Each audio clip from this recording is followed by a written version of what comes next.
வெறுமனே போகாத படிக்கிறாங்க, வெறுமனே விரைவாய் போக கத்திருக்கிற செய்யல.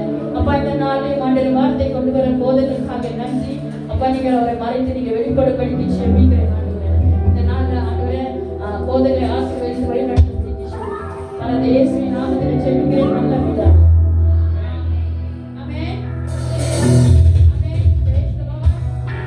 முதல் பாடலாக நன்றி பலியிடும் படுவோம் என்ற பாடல் பாடுவோம். கைகளை தட்டி பாடுவோம்.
அவருடைய பிரசன்னத்துக்குள்ள போக முடியும்.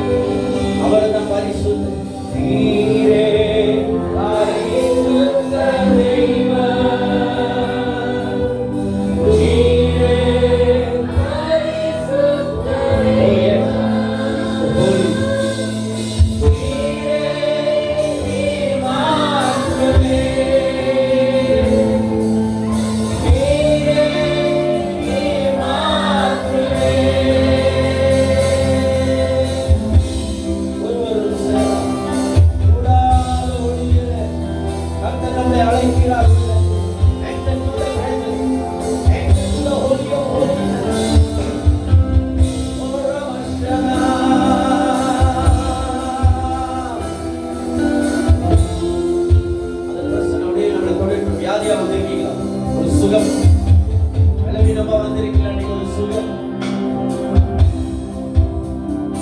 போய் வந்திருக்கீங்களா? ஒரு சுகம் உங்களுடைய மனதை ஆவியானவர் உங்களுடைய ஆத்மா ஆவியை பலப்படுத்தட்டும்.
இந்த மாலை வேலையில சமூகத்தில் எங்களை ஒப்புக் கொடுக்கிறோம் சுவாமி. பிரசன்னத்தில் எங்களை அர்ப்பணிக்கிறோம். நீர் பரிசுத்தர், நீர் பரிசுத்தர் ஆண்டவரே. உடைய பரிசுத்த ஸ்தலத்துல நாங்கள் வந்திருக்கிறோம். மகா பரிசுத்த ஸ்தலத்துக்குள்ள சுகம் உண்டாகட்டும், விடுதலை உண்டாகட்டும். மகிமையான பிரசன்னம் பிள்ளைகளை தொடரும். சிறு பிள்ளைகள், வாலிபர்கள் அனைவரையும் தொடரட்டும். உங்க பிரசன்னம் மூடிக்கொள்ளட்டும். இந்த நாளில் ஒரு புது அனுபவம், ஒரு புது கிருபைகளை தூர்ந்து கொள்ளட்டும். Thank you Jesus. ஒப்பு கொடுக்கிறோம். ஆசீர்வதிக்கிறேன். வழி நடத்துக வந்திருக்கிற பிள்ளைகள் மேல உங்க கரம் இருந்து நடத்துங்க. இயேசுவின் நாமத்தில் நாங்கள் ஜெபித்து ஒப்பு கொடுக்கிறோம். எங்கள் ஜீவனுள்ள நல்ல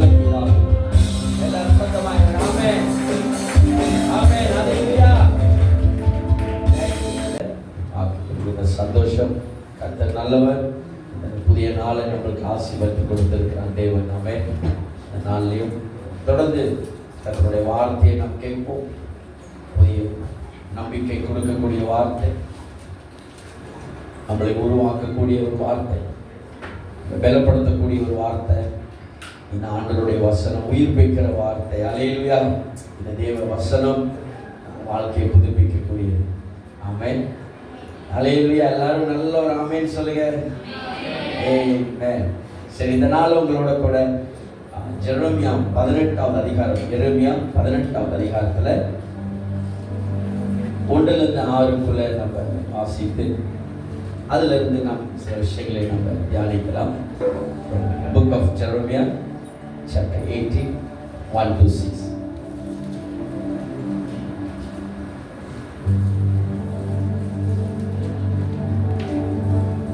Thank you. எழுதுறீங்களா? எரேமியா வாசிக்கிறேன். கர்த்தரால் எரேமியாவுக்கு உண்டான வசனம், நீ எழுந்து குயவன் வீட்டுக்கு போ, அங்கே என் வார்த்தைகளை உனக்கு தெரிவிப்பேன் என்றார். அப்படியே நான் குயவன் வீட்டிற்கு போனேன். இதோ அவன் திரிகையினாலே வளைந்து கொண்டிருந்தான். குயவன் வளைந்து கொண்டிருந்த மண்பாண்டம் அவன் கையிலே கெட்டு போயிற்று. அப்பொழுது அதை திருத்தமாய் செய்யும்படிக்கு தன் பார்வை சரியாய் கண்டபடி குயவன் அதை திரும்ப வேறே பாண்டமாக வணைத்தான். அப்பொழுது கர்த்தருடைய வசனம் எனக்கு உண்டாகிய அவர், 6வது வசனம், இஸ்ரவேல் குடும்பத்தாரே, இந்த குயவன் செய்தது போல நான் உங்களுக்கு செய்யக்கூடாததோ என்று கர்த்தர் சொல்லுகிறார். இதோ இஸ்ரவேல் வீட்டாரே, களிமண் குயவன் கையில் இருக்கிறது போல நீங்கள் என் கையில் இருக்கிறீர்கள். ஆமென். நான் சொல்லுமா? ஆமென். நீங்கள் வாசிக்கணும், நீங்களும் அந்த வசனங்களை வாசிக்கணும். இந்த நாளில் நாம் பார்க்கக்கூடிய sermon title, clay in the hands of the potter. குயவன் கரத்தில் இருக்கிற களிமண். 6வது வசனத்தை மையமாய் வைத்து இன்னைக்கு ஆண்டவருடைய வசனத்தை பார்க்க போகிறோம். இஸ்ரவேல் குடும்பத்தாருக்கு இந்த குயவன் செய்து எப்படிது வாசிக்க, இந்த குயவன் இந்த குயவன் செய்தது போல நான் உங்களுக்கு செய்யக்கூடாதோ என்று கர்த்தர் சொல்கிறார். அப்புறம் இதோ இஸ்ரவேல் வீட்டாரே, களிமண் குயவன் கையில் பாருங்க, களிமண் குயவன் கையில் இருக்கிறது போல நீங்கள் என் கையில் இருக்கிறீர்கள். ஒரு களிமண், ஒரு குயவன்னா யாரு? அந்த களிமண்ணை ஒரு உருவாக்கம் செய்யக்கூடியவன். அந்த களிமண்ணை நல்ல ஒரு பாத்திரமா இல்ல ஜாடியோ மண் ஜாடியோ whatever, ஒரு குயவன் அவன் அவன் ரொம்ப திறமை உள்ளவனா இருப்பான். எதற்குனா ஒரு உருவாக்கம் செய்யறதுக்கு. அப்ப நீங்க ஆண்டவர் நம்மளை எல்லாரையும் ஒரு விஷயம் சொல்றாரு, அவரு தான் போட்டார். I am the potter. நான் ஒரு குயவன்.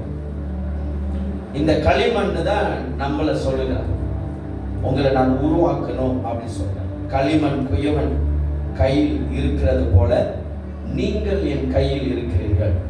யார் கையில நம்ம இருக்கிறோம்? We are the clay. நம்ம தான் அந்த களிமண். கர்த்தர் என்ன செய்யறார்? நம்மளை அவர் கரத்துல வைத்து இருக்கிறார். Where are you? நீங்க எங்க இருக்கிறீங்க? யார் கரத்துல இருக்கிறீங்க? தேவனுடைய கரத்துல நீங்க இருக்கிறீங்க. ஒரு குயவன் அவருடைய கரத்துல இந்த களிமண் இருக்கிறது போல தேவன் சொல்றார், இஸ்ரவேல் வீட்டாரே. அப்ப தேவ பிள்ளைகளுக்கு இந்த வசனத்தை இன்னைக்கு ஆண்டவர் குறிப்பாக வைத்திருக்கிறார். அப்ப கர்த்தருடைய பிள்ளைகள் ஒவ்வொருத்தரும் நீங்க யாரோ கையில இல்ல, நீங்க ஏதோ ஒரு இடத்துல இல்ல, நீங்கள் ஏதோ ஒரு எஜமானுடைய, இந்த உலகத்துக்குரிய எஜமானுடைய கரத்துல இல்ல. You are in the hands of God. நீ தேவனுடைய கரத்துல இருக்கிற. அப்ப இன்றைக்கு ஆண்டவர் அவருடைய கரத்துல வைத்து நம்மளை ஒரு உருவாக்கம், ஒரு பெஸ்டான ஒரு பாத்திரமா உருவாக்குறதுக்கு தேவன் சித்தமா இருக்கிறார். அல்லேலூயா. கவனிச்சுக்கன்னு சொன்னா, அநேக வேளையில இந்த வாழ்க்கை life often brings season of breaking. இந்த வாழ்க்கை பயணம் நம்மளை எப்போதுமே ஒரு காலம் என்னது, ஒரு உடைக்கக்கூடிய ஒரு காலத்தை கொண்டு போகும். சீசன் ஆஃப் பிரேக்கிங் உண்டாகும். ஒரு காலம், ஒரு பருவம், உடைக்கக்கூடிய பருவம் உண்டாகும். நம்ம லைஃப்ல போகும்போதெல்லாம் அந்த பயணம் உடைக்கக்கூடிய ஒரு பாத்திரமாக இருக்கலாம். Shaping, a season of shaping, ஒரு உருவாக்கம் செய்யக்கூடிய ஒரு காலம் உண்டு. a season of waiting, காத்திருக்கிற ஒரு காலம் உண்டு. and a season of remolding, சீரமைப்பு செய்யக்கூடிய காலம் உண்டு. அப்ப நான் சொன்னேன், 4 விதமான காலத்தை நீங்க பார்க்கணும். ஒன்று, a season of breaking, right? Second, a season of shaping, உருவாக்குற ஒரு காலம். And third, a season of waiting, காத்திருக்கிற நேரம். ஒரு சிலர் நீங்க உடைக்கக்கூடிய ஒரு நேரத்தில் இருப்பீங்க. உங்க குடும்பத்தில் உடைக்கப்படுவீங்க, வேலை இடத்துல, வெளியில, நண்பர்கள் மூலியமா, வேற எத்தனை விஷயத்துல நீங்க உடைக்கப்படுவீங்க. ஒரு காலம் அந்த பருவத்துக்குள்ள போவீங்க. ஒரு சிலர் இப்ப சீசன் ஆஃப் ஷேப்பிங், உருவாக்கம் செய்யக்கூடிய ஒரு காலம். ஒரு சிலருக்கு காத்திருக்கக்கூடிய ஒரு நேரம். You need to wait upon the Lord.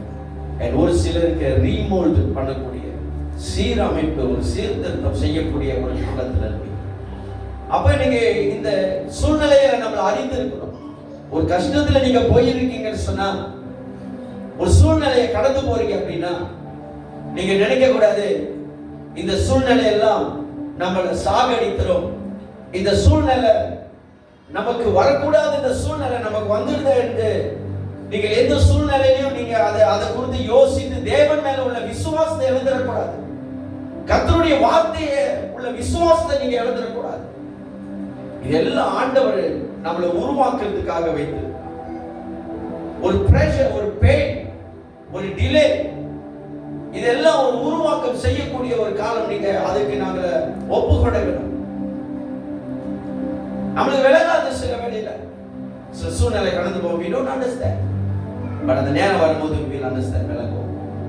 அந்த சூழ்நிலை கடந்து போனோன்னு then we understand, ஓ இதனாலதான் இது நடந்துச்சா, என்னை காப்பாற்றுறதுக்கு தான் இது நடந்துச்சா, என்னை தடை செய்வதுக்கு தான் இது நடந்ததா என்று you will understand. ஆமென். அப்ப இன்னைக்கு நீங்களும் நானும் புரிந்து கொள்ள வேண்டும். Just as clay is shaped according to the potter's purpose. இந்த குயவன் இந்த பகுதியில நம்ம பார்க்கிறோம். ஜெரமியா இந்த ஆண்டவர் சொல்ற ஒரு விஷயம் பாத்தீங்கன்னா, ஜெரமியா சொல்ற 1வது வசனம், this is the word that came to Jeremiah from the Lord. கர்த்தரே ஜெரமியாட்ட பேசுறார். ஏன்னா இஸ்ரவேல் ஜனங்களுடைய வாழ்க்கையை ஆண்டவர் பார்த்து ஜெரமியா புலம்புறாரு, ஜெரமியா அழுகிறாரு, எரேமியா அதை குறித்து ரொம்ப யோசித்து மன உளைச்சலுக்குள்ள போகிறார். அதனாலதான் இந்த எரேமியா புத்தகத்துக்கு புலம்பல் என்ற பெயர். He was always crying to God for the people. ஜனங்கள் கெட்டு போகும்போது, ஜனங்கள் வழி தவறி போறாங்க, ஜனங்கள் பாவத்தில் இருக்கிறாங்க, ஜனங்கள் அக்கிரமம் செய்யறாங்க, ஆண்டவரை உங்களுடைய கற்பனைகளை விட்டு விலகி போறாங்க ஜனங்கள் என்று சொல்லி ஆண்டவர்கிட்ட அழுகிறார். He was crying to God. அந்த புலம்பல் அப்ப இதன் மூலமா ஆண்டவர் ஜெரமியாட்ட பேசுறாரு ஒரு விஷயத்தை. அவர் சொல்றாரு, இங்க முதல் வசனத்தை பார்க்கிறோம் நம்ம. கர்த்தரால் எரேமியாவுக்கு உண்டான வசனம் ஆண்டவர் பேசுறாரு. இன்னைக்கு நம்மளோட கர்த்தர் பேசு. அப்புறமா 2வது வசனம் வாசிங்க. நீ எழுந்து குயவன் வீட்டிற்கு போ.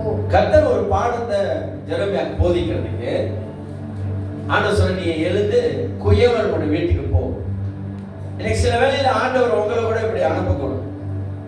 போ, இன்னைக்கு எழுந்து நீ இங்க போ, இந்த ஆத்து ஓரத்தில் போய் பாரு, காலையில எழுந்திருச்சு சூரியனை பாரு. ஏதாவது ஒரு விஷயத்தை ஆண்டவர் ஆவியானவர் உங்களோட உணர்த்துவார். இன்னைக்கு எழுந்து நீ காலையிலேயே ஆராதனைக்கு போய் கலந்து கொள்ளு. ஒரு சிலர் சபைக்கு போவாங்க, ஆசையே இல்லாதவங்களுக்கு ஆண்டவர் பேசுவார். போ, நீங்க ஆண்டவரோட பேச போறார். Go to the church today. God going to speak to you. உன்னோட ஆண்டவர் பேச போறார் இன்னைக்கு. எரேமியா எழுந்து போக சொல்றார் ஆண்டவர். 2வது வசனம் வாசிப்பா. நீ எழுந்து குயவன் வீட்டிற்கு போ. ஓ, அங்கே என் வார்த்தைகளை உனக்கு தெரிவிப்பேன். அங்கே என்னுடைய வார்த்தையை நான் தெரிவிப்பேன். அப்ப இந்த குயவன் வீடு நான் இப்படி பார்க்கிறேன். Spiritually is a house of the Lord. ஒரு ஆவிக்குரிய நிலையில இது தேவனுடைய வீடா இருக்கிறது. அப்ப ஆண்டவர் நம்மகிட்ட பேசுறாரு, go to the church. தேவ ஆலயத்துக்கு நீ போ, நான் அங்க உன்னோட பேச போறேன்றார் ஆண்டவர். அல்லேலூயா. தீர்க்கமாய் கர்த்தர் நம்மளோட பேசுறதுக்கு இந்த ஸ்தலத்தை கர்த்தர் நமக்கு வைத்திருக்கிறார். அப்ப நீங்க தேவ பிள்ளைகளே, கர்த்தர் உங்களை இன்னைக்கு அழைத்து வந்தது உங்களோட பேசுவதற்காக, ஒரு உருவாக்கம் செய்வது மட்டும் இல்லை, இன்னைக்கு உங்களோட பேச இருக்கிறார். He wants to speak to you. He wants to refresh you. உங்க புது உங்களை மாத்த இருக்கிறார். உங்களை மறுபடியுமா, உங்களை சோர்ந்து போன உங்களை மறுபடியுமா புதுப்பிக்க ஆசைப்படுறாங்க. விசுவாசத்துல குறைந்து போய் இருக்கிற உங்களை மறுபடியும் அவங்க பாத்திரத்தை நிரம்ப ஆசைப்படுகிறான். அங்க போய் நான் உன்னோட பேசுவேன். நீ என்ன செய்யணும், உன் வாழ்க்கை எப்படி இருக்கணும், நீ எனக்குள்ள எப்படி இருக்கணும், நான் உன்னோட பேச போறேன். அப்ப எருமையான கத்த சொல்றேன், இன்னைக்கு ஆண்டவர் நம்மளோட பேசணும். நம்மளுடைய மனதில் இடம் கொடுக்கும், நம்மளுடைய ஆத்மாவை, நம்மளுடைய ஆவியை கூர்மைப்படுத்தும். ஆண்டவரே நீங்க என்னோட பேசுங்க. சொல்லுங்க பாப்பா, ஆண்டவரே நீங்க என்னோட பேசுங்க. குயவனே உம் கையில் களிமண்ணா உடைத்து உருவாக்கு. குயவனே உம் கையில் களிமண்ணா உடைத்து உருவாக்கு. என் சித்தமல்ல உம் சித்தநாதா தருகிறேன் உம் கையிலே. சொல்லுங்க, என் சித்தம். ஆமென் ஆமென் ஆமென். உம் சித்தநாதா தருகிறேன், என்னை தருகிறேன் தருகிறேன் உம் கரத்தில் என்னை படைக்கிறேன் படைக்கிறேன். அதை ஜெபத்தோட பாடுவோம். என்னை தருகிறேன். ஆமென் ஆமென் ஆமென். உம் கரத்தில் என்னை படைக்கிறேன். ஆமென் ஆமென்.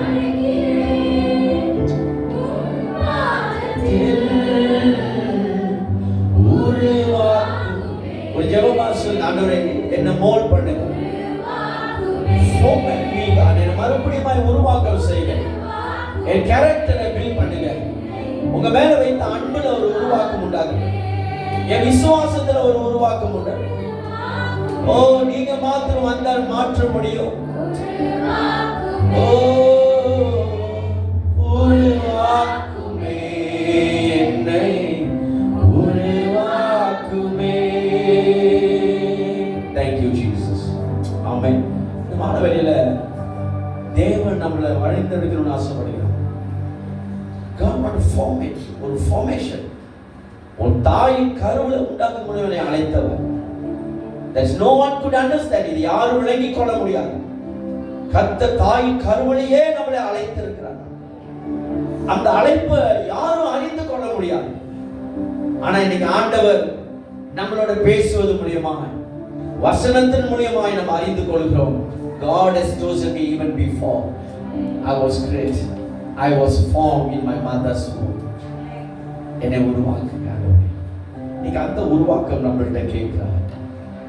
ஆண்டவர் இன்னைக்கு நம்மளை ஏன் உருவாக்கணும்னா அவருடைய நாம மகிமைப்படும்படியாக உருவாக்கணும். Hallelujah. God is shaping our life for His glory and His divine plan.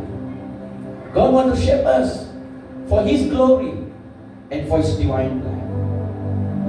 ஆண்டவருடைய நாம மகிமைப்படுவதற்காக நம்மளை கர்த்தர் அழைத்திருக்கிறார். அதற்காக தான் உங்களை சேற்றில இருந்து ஆண்டவர் தூக்கி எடுத்திருக்கிறார். வழி தவறி போயிட்டீங்க, கர்த்தரோட மறுபடியும் கொண்டு வந்திருக்கிறார். அவருடைய மகிமைக்கு நின்று அவருடைய நித்திய திட்டத்தை நிறைவேற்றுவதற்காக உங்க வாழ்க்கையில கர்த்தர் எல்லாரையும் அழைத்திருக்காங்க. வயதானவங்க இருக்கிறீங்க, நடுத்தரத்தில் இருக்கிறீங்க, முதியோர்கள், பிள்ளைகள் எல்லாம் உங்களை எல்லாரையும் ஜீசஸ் உங்களை அற்புதமாய் அழைத்திருக்கிறார். அவர் ஒரு பர்பஸோட உங்களை அழைத்திருக்கிறார். அல்லேலூயா. அந்த பர்பஸ் நீங்க விளங்கிருச்சுன்னா நம்மளுடைய இந்த பயணத்துல போகும்போது ஒவ்வொரு படியா ஏறும்போது உயரத்துக்கு போக போக நீங்கள் உயரத்துக்கு போக போக ஒரு பெரிய ஒரு சூழ்நிலைகள், பெரிய ஒரு காரியத்தை பார்ப்பீங்க, பெரிய ஒரு திட்டத்தை நீங்கள் பார்ப்பீங்க. உங்களுடைய பார்வை இன்னும் விசாலப்படுத்தப்படும். நீங்க கீழே இருக்கும் போது உங்களுடைய பார்வை குறியதாக ஷார்ட்டனா இருக்கும். அந்த டிஸ்டன்ஸ்ல கொஞ்சம் தான் உங்களால பார்க்க முடியும். அல்லேலூயா. ஆனா நீங்க மேல ஏற படியிலிருந்து மேல உயரத்துக்கு ஏறுறது போல நீங்கள் மேல ஏறனோட உங்களுடைய பார்வை அப்படியே விசாலப்படுத்தப்படும். இன்னும் பெரிய அளவுல கர்த்தர் உங்களுக்கு கொண்டு என்ன செய்ய போகிறார் என்ற உங்களால காண முடியும். ஹல்லேலூயா. There is a special call that God has called. அவருடைய நாம மகிமைப்பட. ஆமென். கொஞ்சம் யோசித்து பாருங்க. என் ஆண்டவர் அழைத்து இருக்கிறார். அவருடைய பிரசன்னத்தை மேல ஊற்றி இருக்கிறார். அவருடைய மகிமையை மேல ஊற்றி இருக்கிறார். இன்னைக்கு அவர் நாம மகிமைப்படுதா என் வாழ்க்கையில? அவர் திட்டம் என் வாழ்க்கையில நடக்கிறதா? இயேசுடைய திட்டத்தை நான் செய்கிறேனா? இயேசு சொன்ன விஷயத்தை என் லைஃப்ல நான் செய்கிறேனா? இல்ல நான் என்னுடைய வழிபோக்குல நானே செய்து கொண்டு போகிறேனா? Just think about it. ஒரு 5 விஷயத்தை சீக்கிரமா உங்களுடைய மைண்ட்ல நினைக்கிறேன். ஒன்றாவது, the potter has a purpose. குயவனுக்கு ஒரு நோக்கம் உண்டு. The purpose. அந்த குயவன் அந்த களிமண்ணை உருவாக்க, ஒரு பாத்திரத்தை உருவாக்கக்கூடிய அந்த குயவனுக்கு ஒரு பர்பஸ் இருக்கு. அவன் கையில இருக்கக்கூடிய பாத்திரத்தை உருவாக்க, அந்த பாத்திரம் பெஸ்டா அழகானதா உருவாக்கப்பட வேண்டும். 4வது வசனத்தை வாசிப்போமா? குயவன் வணைந்து கொண்டிருந்த மண்பாண்டம் அவன் கையிலே கெட்டு போயிற்று. அப்பொழுது அதை திருத்தமாய் செய்யும்படிக்கு தன் பார்வைக்கு சரியாய் கண்டபடி குயவன் அதை திரும்ப வேறே பாண்டமாக வணைந்தான்.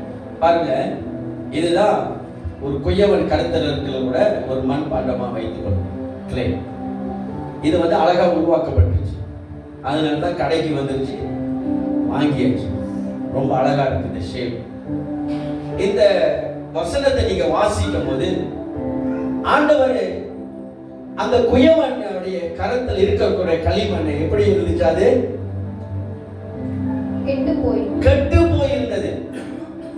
இந்த பாத்திரம் இன்னும் சரியா உருவாக்கப்படாம ஒரு குயவன் கரத்தில் வந்தோன அவன் மறுபடியும் அதை போல் பண்றான். மறுபடியும் அதை அவனுக்கு பெஸ்டானதா, you want to be best, அதை பார்க்கும்போது பெஸ்டா சொல்லி அதை அழகா உருவாக்க, அதை உருவாக்கி அதை மறுபடியும் அதுக்கு ஒரு ஷைனிங், அதோட லைஃபை மாத்துறதுக்கு அவன் பல முயற்சிகள் அந்த குயவன் எடுக்கிறான்.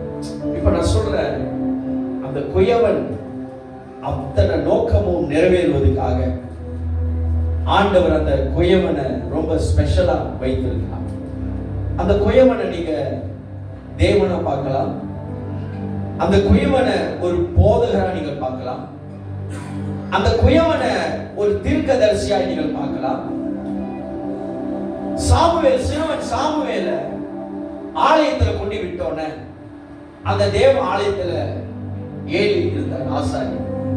அந்த ஆசாரியனுடைய கையில கொண்டு ஏலி அங்க சாமுவேல கொடுக்கும் போது அந்த சாமுவேல் மேல தேவனுடைய பெரிய திட்டம் ஒன்று இருந்தது. Samuel had a great plan. God had a great plan for Samuel. பெரிதான ஒரு திட்டம் சாமுவேல் மேல தேவன் வைத்திருந்தார். அப்ப அந்த சாமுவேலை உருவாக்குறதுக்கு அழகான ஒரு பாத்திரம், அழகான ஒரு தேவ ஊழியக்காரரை உருவாக்க அங்க என்ன செய்யறார்? சாமுவேல் பிறந்தோடனே ஒரு வயது வந்தோடனே அந்த சிறு வயதிலே கொண்டு ஏலியோட வீட்டை, ஏன்னா God have a plan. Eli அந்த தேவனுடைய திட்டம் ஏலியோட கையில கொடுக்கப்படுகிறது. Now Eli have a plan. இப்ப ஏலி தான போடுங்க. ஏலிக்கு என்னது? ஒரு திட்டம் இருக்குது. அந்த சிறுவனை கொண்டு தாயார் கொண்டு கொடுத்துட்டாங்க. தாயாரும் தகப்பனும் கொண்டு கொடுத்துட்டாங்க. எல்கனாவும் யாரு ஹேனா கொண்டு கொடுத்துட்டாங்க. இவங்க கொண்டாந்து கொடுத்தோட அந்த பிள்ளையை எடுத்து ஏலி என்னது? ஒரு உருவாக்கம் செய்யறாங்க. அந்த உருவாக்கத்துல தேவனுடைய சத்தத்தை சாமுவேல் கேட்கிறார். அந்த உருவாக்கத்துல தேவனுடைய பணியை எப்படி செய்யணும்னு சாமுவேல் கற்றுக் கொடுக்கிறார். Samuel learned how to hear God's voice in God's presence. Samuel learned the skill of priesthood. ஒரு ஆசாரியனுடைய பணியை அந்த சாமுவேல் அங்க கற்றுக்கொள்கிறார் தேவாலயத்தில். ஒரு தேவாலயத்தில் சாமுவேல் தன்னை டெடிகேட் பண்ணி ஒப்பு கொடுத்திருக்கிறார். Now God have a plan on Samuel. அந்த திட்டத்தை நிறைவேற்றணும்.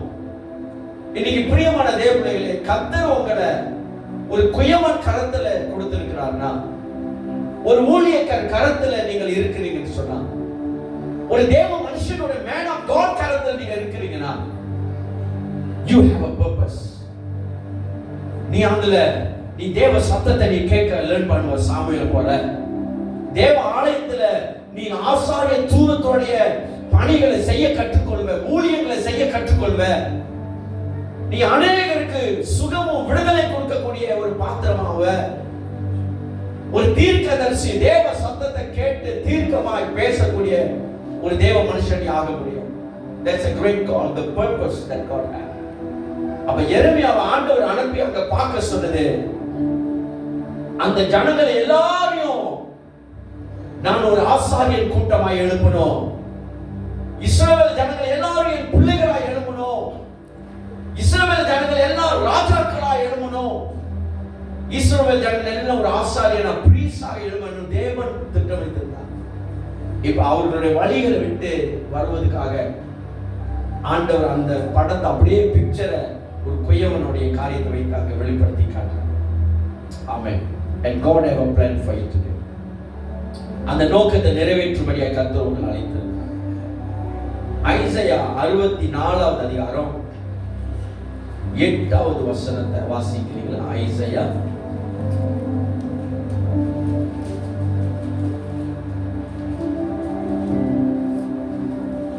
இப்பொழுதும் கர்த்தாவே, நீர் எங்களுடைய பிதா, நாங்கள் களிமண். நீர் எங்களை உருவாக்குகிறவர், நாங்கள் அனைவரும் உமது கரத்தின் கிரியை. நாங்கள் அனைவரும் உங்க கரத்தில் உள்ள கிரியைகள் என்று ஐசையா இந்த ஒரு விஷயத்தை எழுதுகிறார். இந்த ஒரு ரெவலேஷனை அங்க எழுதுகிறார். We are the clay and thou art. உங்கள் கரத்தில் இருக்கக்கூடிய விசேஷமான ஒரு பாத்திரம். ஆமென். Are you excited that you are in the hands of God? நீங்க தேவனுடைய கரத்தில் இருக்கிறீங்க, ஒரு பரவசமா இருக்கிறீங்களா? ஹalleluya. கர்த்தருக்கு நல்ல ஒரு ஹalleluya சொல்லுவோமா? ஆமென். அப்பனா இந்த பூமியில நம்ம பிறந்தது ஒரு ஆக்சிடென்ட் அல்ல. எப்படியோ நான் பிறந்துட்டேன், அப்பா அம்மா விட்டுட்டு போயிட்டாங்க, அது ஒரு தற்செயல் இல்ல. ஏதோ ஒரு திட்டத்தை உன் லைஃப்ல தேவன் வைத்திருக்கிறார். சாமுவேல சின்ன வயதிலே அவனை கொண்டு ஆலயத்தில் விட்டுட்டாங்க. அவன் எவ்வளவு ஒரு மன அழுத்தத்தில் போயிருப்பான், எவ்வளவு ஒரு வேதனையில போயிருப்பான். எப்படி இருக்கான்?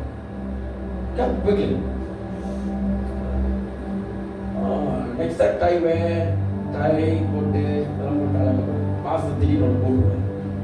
இதுதான் சாமுவேல். இந்த மாதிரி சிறுவனை கொண்டு ஒரு ஹோம்ல, ஒரு ஆலயத்துல கொண்டு விட்டுட்டு அவங்க அப்பா அம்மா போயிட்டாங்க. இப்ப மெத்தியூ தபிதா கொண்டாந்து பிள்ளைய விட்டுட்டு எலி ஆசாரியன்னு சொல்லிட்டு, பாஸ்டர் ஜோஷுவா நீங்க பார்த்துக்கங்க, நாங்க போறோம்னு போயிட்டாங்க. How you will feel if your parents left you? Your parents விட்டுட்டு then they go. You will cry or not? No. Wow. You will be very happy. You love it. Then okay lah. I take it. Huh? But your father will cry or not? Definitely. Your mom? No. Then there's somebody for you to cry. That's your father. இந்த மாதிரி பருவத்துல கொடி சாமுவேல ஒரு சின்ன வயது பருவத்துல கொடி விட்டுட்டு போயிட்டாங்க. எப்படி இருக்கு? சாமுவேல் அப்பா அம்மா பாசமே இல்லை. அந்த ஒரு சாமுவேல் ஆசை வந்தா யாருகிட்ட போய் கேட்பான்? அவனுக்கு ஏதாவது ஒரு சாப்பிடணும்னு ஆசை இருந்தா யாருக்கிட்ட கேட்பான்? ஏலிகிட்ட போய் இப்படி கேட்கறது. இந்த மாதிரி சில விஷயங்களை நீங்கள் விளங்கி, அந்த மோசமான சூழ்நிலையில பெற்றோர்கள் இல்லாம ஆலயத்துக்குள்ள வளர்ந்திருக்கிறான். ஆலயத்துக்குள்ள ஒரு தனி மனுஷனா வளர்றான். இவன் ஏலியோட பிள்ளைகள் இருந்தாலும் he was separated. அவங்கிட்ட ஆண்டு பிரித்து தனியா வளர்க்கிறான். I want you to know there's a time for you. சில நேரத்தில் தனித்து இருக்க வேண்டிய சூழ்நிலை உண்டாகும். But you must understand there is a purpose for you. ஒரு நோக்கம் ஒன்று உங்களுக்கு வாழ்க்கையில் இருக்கிறது. அப்ப அந்த நோக்கத்தை என்னன்னு அறிஞ்சிக்கணும்னு சொன்னா, சில வேளை don't question your life. Remember that God have a plan for you. தேவன் உங்களுக்கு ஒரு திட்டம் வைத்திருக்கிறார். தேவன் உங்களுக்கு ஒரு நோக்கம் வைத்திருக்கிறார். அந்த தேவ பிள்ளைகள் எல்லாரும் விளங்கி அந்த பயணத்துல போகணும். Just go. Just go. கர்த்தர் உங்க கூடயே நடப்பார். நான் உன்னை கைவிட மாட்டேன். உன்னை விட்டு நான் விலக மாட்டேன். சதாகாலம் கர்த்தர் நடத்துவார். நீங்க போக வேண்டிய கர்த்தருடைய பிரசன்னம் உங்களை நடத்தும். அவர் கொண்டு போவார். ஏன்னா அவர் ஒரு பிளான் வச்சிருக்கிறார் உங்களுக்கு. அவருக்காக நீங்கள் ஊழியம் செய்வதற்காக, அவருக்காக நீங்க எழுப்பி பிரகாசிக்கிறதுக்காக ஒரு திட்டம் வைத்திருக்கிறார். Secondly, the clay must remain in potter's hand. களிமண் குயவன் கரத்துல நிலைத்து இருக்கணும். அந்த களிமண்ணானது ஒரு குயவன் கரத்துல அது நிலைத்து இருக்கணும். The clay must remain in potter's hand. அப்படின்னா இதுதான் அந்த களிமண் வைத்துக் கொள்ளுங்க. இந்த பாத்திரம், இந்த பாத்திரம் என்னதான் அந்த குயவனுடைய கரத்திலே இருக்கணும். அவனை விட்டு யாரும் எடுத்துடக்கூடாது, அவனை விட்டு போயிடக்கூடாது. அந்த பாத்திரத்துக்கு கால் முளைஞ்சு ஓடிடக்கூடாது. The clay should not run away from the potter. The clay should not be taken away from the potter. இந்த பாத்திரம் அந்த குயவன் கரத்துல இருந்து ஓடிடக்கூடாது, அதை ஒருவனை எடுத்துடக்கூடாது. அது குயவனுடைய கரத்துல அப்படின்னா இந்த பாத்திரம் அந்த குயவனை நன்றாய் பிடித்துக் கொள்ள வேண்டும். குயிட் பண்ணிடக்கூடாது. சம்டைம் நம்மளை உருவாக்கக்கூடிய சூழ்நிலையில வரும்போது will quit ourselves. நம்மளை விட்டு ஓடிடுவோம். அந்த உருவாக்குற திட்டத்துல இருந்து நம்ம தோல்வியை பார்த்துருவோம். We easily see the failures. God ரொம்ப கஷ்டப்பட்டு அந்த குயவன் உருவாக்குறான். ஐயோ வேணப்பா என்னால முடியாதுப்பா, வேணப்பா என்னால முடியாதுப்பா. அந்த களிமண் என்னது ஓடி போய் களிமண் நம்மதான், நீங்க தான் அந்த களிமண். ஆண்டவர் உருவாக்கி கொண்டு வந்து உருவாக்குறாரு, பிரசன்னத்தை ஊற்றுறாரு, கிருபையை கொடுக்கிறாரு, அழைப்பை கொடுக்கிறாரு, எல்லாத்தையும் வைக்கிறார் மேல. திடீர்னு பார்த்தா ஒரு சூழ்நிலை, ஒரு புயல் அடிக்கிறது. ஐயோ நான் செத்துருவேன்னு சொல்லி அந்த களிமண் ஓடுது குயவனை விட்டு. அப்ப you must understand one thing. The clay must remain in the potter's hand. The clay become useful only when it stays in the hands of the potter. அந்த பாத்திரமானது, அந்த களிமண் அது குயவன் கரத்துல இருந்தா தான் அது பயனுள்ளதா இருக்கும். இல்லன்னா அது கெட்டு போயிடும். அல்லேலூயா. உங்களை கொண்டு ஒரு பயங்கரமான ஒரு கேங்ஸ்டர் கையில கொண்டு கொடுத்துட்டா, ஒரு பயங்கரமான ஒரு தீய சக்தி ஒரு கேங்ஸ்டர் கையில கொடுத்துட்டா, உங்க வளர்ப்பு உங்களுடைய வாழ்க்கை எப்படி இருக்கும்? அந்த கேங்ஸ்டர் மாதிரி தான் இருப்பீங்க. பவித்ராவை கொண்டு போய் பெரிய ஒரு திருட கையில கொடுத்துட்டா, பவித்ரா நாளைக்கு எப்படி இருக்கும்? திருட்டு கும்பல் தலைவி ஆயிடும். You must understand. நம்மளுடைய குயவன் ரொம்ப அழகான அருமையானவர், அற்புதமானவர். நம்மளுடைய குயவன் அல்லேலூயா. தன்னையே ஜீவ பலியாய் கொடுத்தவர், சிலுவையில உங்களுக்காக எனக்காக மரித்தவர். அவருடைய கரத்திலிருந்து மட்டும் ஓடிடாதீங்க. அவருடைய லைஃப் அழகுபடுத்துறதுக்காக வந்தார். உங்க லைஃபை இன்னும் பிரகாசப்படுத்துவதற்காக வந்திருக்கிறார். எல்லா விதமான தீமை சக்தியிலிருந்து உன்னை விடுவிக்க வந்திருக்கிறார் குயவன். உன் வாழ்க்கையில உன்னை அவர் எடுத்து பயன்படுத்தட்டும். Amen. You will become useful. நீ பயனுள்ளதாக. If the clay hardens, it cannot be used. It can't be shaped. அந்த களிமண்ணானது கடினமாயிடுச்சுன்னா, அப்படின்னு அது கிராஸ் ஆயிடுச்சுன்னா அதை உருவாக்க முடியாது. It speaks about your heart. You are in the church. நீ குயவன் கரத்துல இருக்கிற, நீ சபைக்குள்ள இருக்கிற. ஆனா உன் மனசு கடினமா இருந்துச்சுன்னா எந்த நிலையிலும் நீ உருவாக்கப்பட முடியாது. You can't be shaped. நீ உருவாக்கப்பட முடியாது. அவ என்ன பண்ணணும்? நீ சாஃப்டா ஆகணும். எசேக்கியேல் சொல்றது போல நவமான இருதயம், அல்லேலூயா, சாஃப்டான ஒரு ஹார்ட்டா, கற்றுக்கொள்கிற மனப்பான்மை உள்ளதா, கரெக்ட் பண்ணும்போது, டிசிப்ளின் பண்ணும்போது ஏற்றுக்கொள்கிற மனம் உள்ளதா. இந்த வார்த்தை வரும்போது எனக்கு தான் கர்த்தர் பேசுறாரு, ஏற்றுக்கொள்கிற மனத்தில் உள்ள பிள்ளைகளை நீ குயவனுடைய கரத்தில் இருக்கிற உன் லைஃப் இன்னும் அழகாக, உன் குடும்பம் இன்னும் அழகாகும்.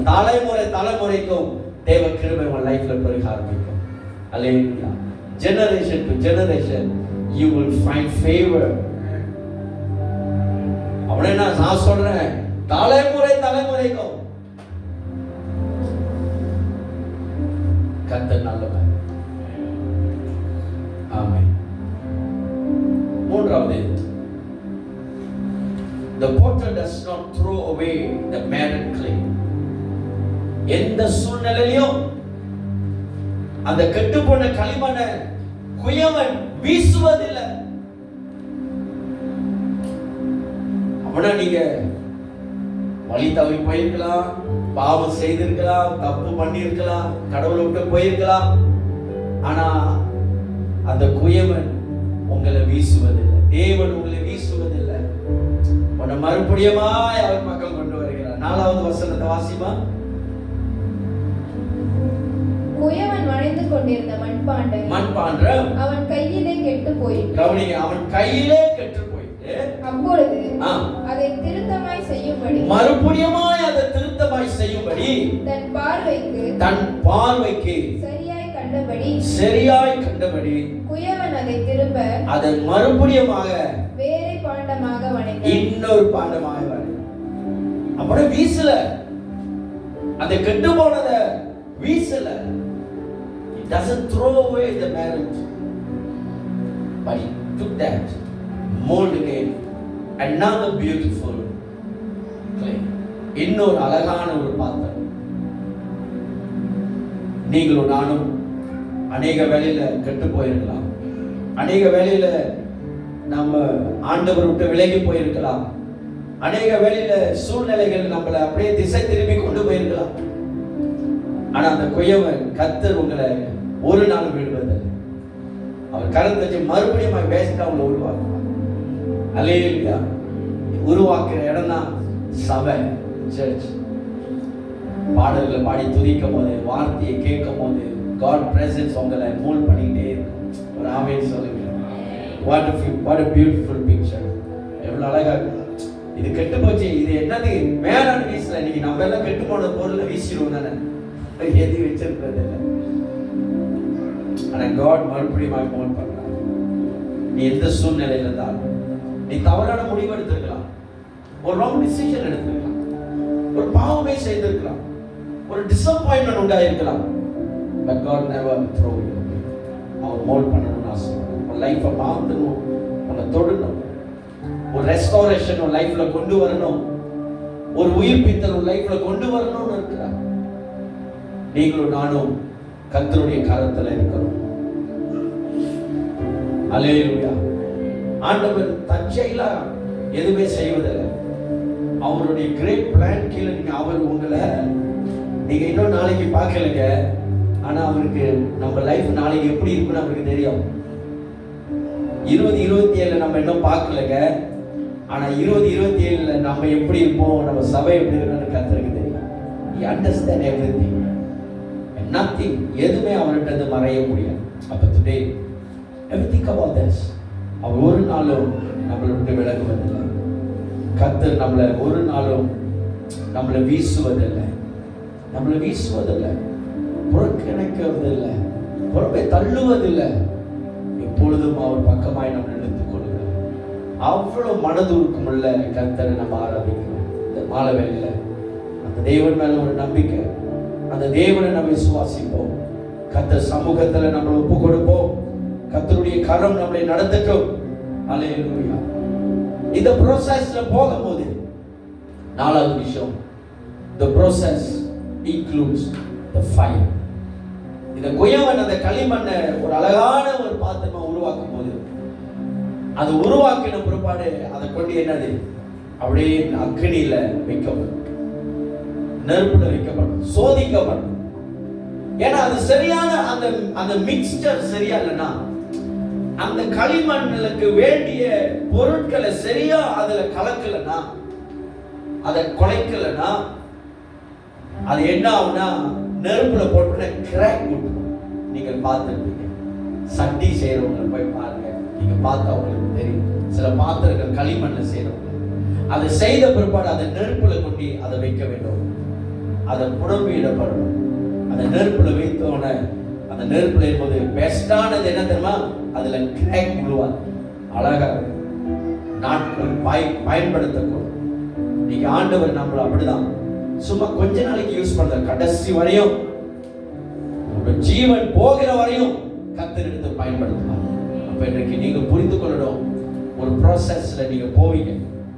அந்த ப்ராசஸ் சம்டைம் ரொம்ப ஹார்டா இருக்கும், அந்த ப்ராசஸ் ரொம்ப கஷ்டமா இருக்கும், அந்த டிரான்சிஷன் பீரியட் ரொம்ப கஷ்டமா இருக்கும். after you have been moved, உன்னை உருவாக்குனோன அழகா வந்துருச்சு, இது அப்படியே யூஸ் பண்ணதில்லை. சில ட்ரைனிங் போகணும். நெருப்பு, அக்னி ஜுவாலை என்ற நெருப்பு, அந்த நெருப்பு ட்ரைனிங் குள்ள போகணும். அல்லேலூயா. உருவாக்கப்பட்டோன்னு தான் அந்த நெருப்பு சோதனைகள் உண்டாகும். தானியேலோட வாழ்க்கையில பயங்கரமான ஒரு சோதனையை கடந்து போற தானியேல், சாத்ராக், மேஷாக், ஆபேத்நேகோ, they have been molded, உருவாக்கப்பட்டாங்க. பாபிலோன்ல கொண்டு வச்சிட்டாங்க ஆண்டவர். அங்க போய் வைத்தோட அங்கேயும் பயங்கரமா தேவனுக்காக எழும்புறாங்க. ஒரு கட்டம் புடம்பிடப்படுகிறாங்க, நெருப்புல போடப்படுறாங்க, சிங்க கபில போடப்பட்டாங்க. அல்லேலூயா. சோதனைகள் வரும். ஆண்டவரே நீங்க உதவி செஞ்சாலும் செய்யாட்டினாலும் நான் உங்களை மாத்திரமே ஆராதிப்பேன், நீங்க தான் என் கர்த்தர். அப்படியேப்பட்ட ஒரு ஆற்றல், அப்படியேப்பட்ட ஒரு பலன் உங்களுக்கு வரும். உங்களை சுத்தி இருக்கிற சூழ்நிலைகள் உங்களுக்கு எதிராக இருக்கலாம், உங்களுடைய ஃப்ரெண்ட்ஸ் உங்களுக்கு எதிராக இருக்கலாம். என்னடா நீ சர்ச் போயிட்டு இருக்கிற, என்னடா நீ ஜெபம் போயிட்டு இருக்கிற, என்னடா நீ இயேசு எல்லாமே உங்களுக்கு எதிராக இருக்கலாம். நீ ஒரு மனுஷனா நின்னாலும் நீ இயேசுக்காக உறுதியாக நிக்கணும். தானியேலை போல பாபிலோனிய முற்றிலும் ஒரு விக்கிர ஆராதனை நிறைந்த ஒரு தேசம். ஆனா அதுல நிக்கிறாங்க கர்த்தருடைய பிள்ளைகள். நீங்கள் நான் உறுதியா நிக்க வேண்டும். ஒரு ஆமென் சொல்லுங்க. யா, உங்க வீட்டுல எல்லாரும் ரட்சிக்கப்படாம இருக்கலாம், நீங்க ஒண்டிதான் ரட்சிக்கப்பட்டிருக்கலாம். நீ உறுதியா நில்லு, பின்வாங்கி போயிடாத, சோர்ந்து போயிடாத. கர்த்தர் உன்னை அழைத்தவர், உன்னை அபிஷேகம் பண்ணியிருக்கிறார். நீ கரங்களை வைத்த பிசாசு ஓடும். சிறு பிள்ளை என்று நீங்கள் எண்ணி உங்களை குறைவாய் பார்க்கிற, உங்களுக்குள்ள இருக்கிறவர் பெரியவர். தாவீது அந்த கோலியாத்தை அடிக்கும் போது ஏறக்குறைய ஒரு வாலிபன் தான், சிறுவன் தான். அந்த ஆற்றல். அப்ப நீங்களும் நானும் அப்படியேப்பட்ட ஒரு பலன் உள்ளவர்களாக இருக்கும். ஒரு நெருப்புல போடக்கூடிய ஒரு சூழ்நிலை. இந்த செயல்முறை அக்னியில் வைக்கப்படும். அதுல நீங்க stronger. After shaping the vessel must through the fire to become strong and useful. ஆண்டவர் உங்களை ஸ்ட்ராங் ஆகும். நீங்க காலேஜ்ல படிக்கலாம், ஸ்கூல்ல படிக்கலாம், வேலை செய்யலாம், செக்யூலர்ல எந்த இடத்துல நின்னாலும் கர்த்தருக்காக உறுதியா இருக்க. அந்த சூழ்நிலை எல்லாம் உங்களை ஷேப்பிங் உருவாக்க ஆரம்பிக்கும். அதுதான் நெருப்பு. நெருப்புக்கு சமமா நீங்க உருவாக்கப்படுவீங்க. அல்லேலூயா. கடைசியாக become a vessel for God's glory. அந்த பாத்திரம் தேவனுடைய மகிமைக்கு என்று வைக்கப்படும், உருவாக்கப்படும், பயன்படுத்தப்படும். தேவ மகிமைக்கு என்று பாத்திரம் இருக்கும். எந்த இடத்துல அந்த பாத்திரம் நின்னாலும் it will glorify God. எந்த இடத்துல அந்த பாத்திரம், அந்த மனுஷன் நின்னாலும், எந்த இடத்துல அந்த வாலிபன் நின்னாலும் அவன் praise பண்ணுவான் God. People will praise God. அதனால தான் சொன்னாங்க, தானியேல் தேவனை எல்லாரும் ஆராதிப்போம், தானியேல் தேவனை எல்லாரும் வணங்குவோம், தானியேல் தேவனை இந்த எல்லா முழு தேசமும் ஆராதிக்கணும்னு சொல்லி கட்டளை கொடுக்கிறார். அந்த பாத்திரம் the பெஸ்டா உருவாக்கப்பட்டோட ஒருத்தனும் அதுக்கு முன்னே நிற்க முடியாது. No one can stand against. அல்லேலூயா. நீங்கள் உருவாக்கப்பட்டு கொண்டே இருக்கிறீங்க. ஒவ்வொரு எல்லைகளிலும் கர்த்தர் உங்களை praise பண்ணுவார். ஒவ்வொரு எல்லையிலும் நீங்கள் என்னது தேவனுடைய மகிமைக்கு நின்று போற்றப்படுவீங்க. தேவனுடைய கிருபை, தேவனுடைய தயவு அதிகமாக உங்கள் மேல இருந்து நடந்தார். You will be praised because God's glory is in you. Hallelujah. தேவ மகிமைக்கு நின்று கர்த்தர் உங்களை உருவாக்கி நடத்துவார். God does not shape us merely for ourselves but for His glory excellence. நம்ம அப்படியே எல்லாரும் நம்மளை பார்த்து புகழணும்னு ஆண்டவர் உருவாக்கல, கடவுளை உருவாக்க, அவரை மகிமைப்படுத்தணும், இயேசு மகிமைப்படுத்தணும்னு சொல்லி கர்த்தர் உங்களை என்னையும் அந்த உருவாக்கத்தில் கொண்டு போவார். ஆமென். கர்த்தர் உங்களை அழகாக படைத்து அழகாய் உருவாக்கி நடத்துவார். அப்படியே கண்கள் மூடி ஜெபிக்கலாம். ஸ்தோத்திரிக்கிறோம் நல்ல ஆண்டவர். Oh yes lord. ஷாதாராமகாலந்தாராபோஷிதிரி ரிபாகாதாராபோஷிதிரியா ரிமா ஷாதாராகபாதிரியாந்தாரி. Thank you Jesus. இந்த மாலை வேளையில வசனத்தை கேட்டிருக்கோம். எரேமியா ஆண்டவர் ஒரு காரியத்தை பேசுவதற்காக அனுப்புறார். இன்னைக்கு நம்மளை ஆண்டவர் அந்த குயவனு கருத்திருக்க களிமண்ணாக நம்மளை வைத்து நம்மளை உருவாக்க நடத்த இருக்கிறார். I want you to just pray to God. God, உங்க மகிமைக்கு நின்று பயன்படுத்துங்க ஆண்டவரே என்று சொல்லி அப்படியே ஒரு ஒப்பு கொடுத்து, நீ ஒப்பு கொடுக்கும் போதெல்லாம் இந்த உருவாக்கம் வந்து ஒவ்வொரு ஹீலிங் உங்க லைஃப்ல கொண்டு வந்துட்டே இருக்கு. அந்த ஃபார்மேஷன் வந்து will bring healing. உன்னை அந்த குயவன் அழகா உருவாக்குறான்னா உனக்குள்ள இருக்கிற வியாதிகள், உனக்குள்ள இருக்கிற பிரச்சனை, உனக்குள்ள சூழ்நிலை எல்லாத்தையும் அப்படியே ஒரு சுகம் உண்டாய் ஒரு ஹீலிங் நடந்திருக்கிற மாலை வேளையில. உங்களுடைய ஹார்ட்ல ஒரு ஹீலிங், உன் சரீரத்துல ஒரு ஹீலிங். இந்த சீசன், இந்த காலத்துல ஒரு சுகத்தை வைத்து உங்களை கர்த்தர் உருவாக்கி கொண்டிருக்கிறார். ஓ, something is left. ஏதோ ஒரு விஷயம், தேவையில்லாத விஷயம் உங்களை விட்டு போகிறது. தேவை நிறைந்த தேவையுள்ள விஷயம் உங்களோட உருவாக்கம் செய்து உங்களை நடத்துகிறது. கம் அப்படியே எழுந்திருப்போமா? ஓ ஹalleluya. நே அந்தலா மஷதிரி அந்தரா மஷதிரி அந்தரா நதிரி நே பெரியவரே. அப்படியே ஒரு நிமிஷம் நாம் ஜெபிக்க போகிறோம். கூட்டத்தை முடிக்கிறது முன்பதாக நல்ல விடுதலையோட ஜெபம் பண்ணுங்க. நல்ல ஆண்டவர் ஸ்தோத்திரம். உங்களை எதற்கு உருவாக்கி இருக்கிறார்னா அவரை நாமத்தை மகிமைப்படுத்துவதற்காக, அவருடைய நாமத்தை பிரஸ்தாபம் பண்ண, to glorify him. Thank you. Hosanna, Hosanna, Hosanna devane. Yeah.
மனதுல ஒரு விஷயத்தை நல்லா விளங்கிக் கொள்ளுங்க. You are in the hands of the potter. எல்லாரும் நீங்க தனியா இல்ல, உன்னை கரத்துல வைத்திருக்கிறார். நீங்க எல்லாரும் தேவனுடைய கரத்துல வைக்கப்பட்டீங்க. ஒரு சூழ்நிலையில கெட்டு போயிருக்கலாம், மறுபடியும் உன்னை வருகிறான், மறுபடியும் உங்களை உருவாக்குறான், மறுபடியும் உங்களை பெஸ்டான ஒரு பாத்திரமாக மாற்றுறான். You are in the hands of the potter.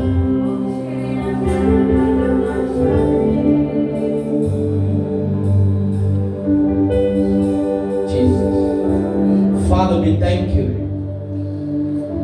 We thank you for your presence. உங்களுக்கு நன்றி சொல்கிறோம் இயேசுராஜா. இந்த மாலை வேளையில இப்படியாக எரேமியாவுக்கு சொல்லி அந்த குயவனோட வீட்டுக்கு போ, நான் உன்னை பேச போறாங்கன்னு சொன்னீங்க. இதோ இன்றைக்கு ஆலயத்துக்குள்ள வந்திருக்கிற எங்களோட நீங்க பேசியிருக்கீங்க. எங்க வாழ்க்கையில ஒரு பர்பஸ், ஒரு நோக்கம் வைத்திருக்கிறீங்க. எங்களை நீ வீசுவதில்லை ஆண்டவரே, இன்னும் பெஸ்டா நீங்க உருவாக்க எங்களை அழைச்சிருக்கீங்க. நாங்கள் கெட்டு போயிருந்தாலும் எங்களை அழைத்தவர் நீர் அப்பா. இந்த மாலை வேலையில எங்களை ஒப்பு கொடுக்கிறோம். நீங்க நடத்துங்க, அந்த ஒவ்வொரு பிள்ளைகள் நிரப்புங்க. இந்த வார்த்தைகள் பிள்ளைகளுடைய இருதயத்தில் பதியட்டும். பரிசுத்த ஆவியானவரே, இந்த மாலை வேலையில இதோ இந்த காலத்துல பிள்ளைகளை எழுது பயன்படுத்துங்க, பிரகாசிக்க செய்ய ஒப்பு கொடுக்கிறோம். கர்த்தருடைய கரம் பிள்ளைகளை நடத்துங்க. இயேசுவின் நாமத்தில் நான் ஒப்பு கொடுத்து ஜெபிக்கிறேன், ஜீவனுள்ள நல்ல பிதாவே. ஆமென், ஆமென், ஆமென்.